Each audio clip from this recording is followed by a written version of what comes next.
इस ऑपरेशन को अंजाम तक पहुंचाने के लिए 2 दिसंबर 1971 को पूरा वेस्टर्न फ्लीट मुंबई से निकला। इस बेड़े में आईएनएस नेपाल, आईएनएस वीर और आईएनएस निर्घट शामिल थे। सभी पर 4-4 मिसाइलें थी। 4 दिसंबर की रात ठीक 10:40 पर आईएनएस निर्घट ने पाकिस्तान के जहाज पीएनएस खैबर पर पहली मिसाइल दागी। मिसाइल लगते ही खैबर हिल गया। उसमें मौजूद जवानों को पता ही नहीं चला कि हमला कहां से हुआ। उन्हें लगा कि लड़ाकू विमान से हमला किया गया है। पाकिस्तानी सैनिक कुछ सोच पाते तभी थोड़ी देर में दूसरी मिसाइल चलती है और खैबर डूब जाता है। एक रिपोर्ट के मुताबिक पाकिस्तानी नेवी के 222 जवान इस हमले में मारे गए थे। रात 11 बजे तब आईएनएस निपात ने पाकिस्तान के एमवी वीनस चैलेंजर और पीएनएस शाहजहां पर 2 मिसाइल दागी। वीनस चैलेंजर तबाह हो गया और पाकिस्तान के पीएनएस शाहजहां को बहुत नुकसान उठाना पड़ा।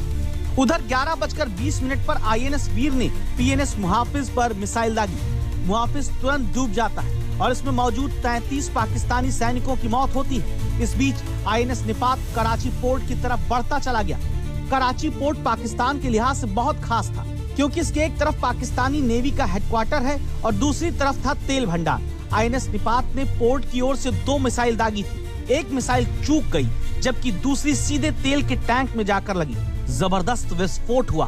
बताते हैं कि विस्फोट इतना जबरदस्त था कि आग की लपटों को 60 किलोमीटर की दूरी से भी देखा जा सकता था। नौसेना के जहाजों को डुबो दिया था। वो एक सभी के लिए एक आश्चर्यजनक बात थी, क्योंकि ये एक बहुत ही बड़ा सरप्राइज था।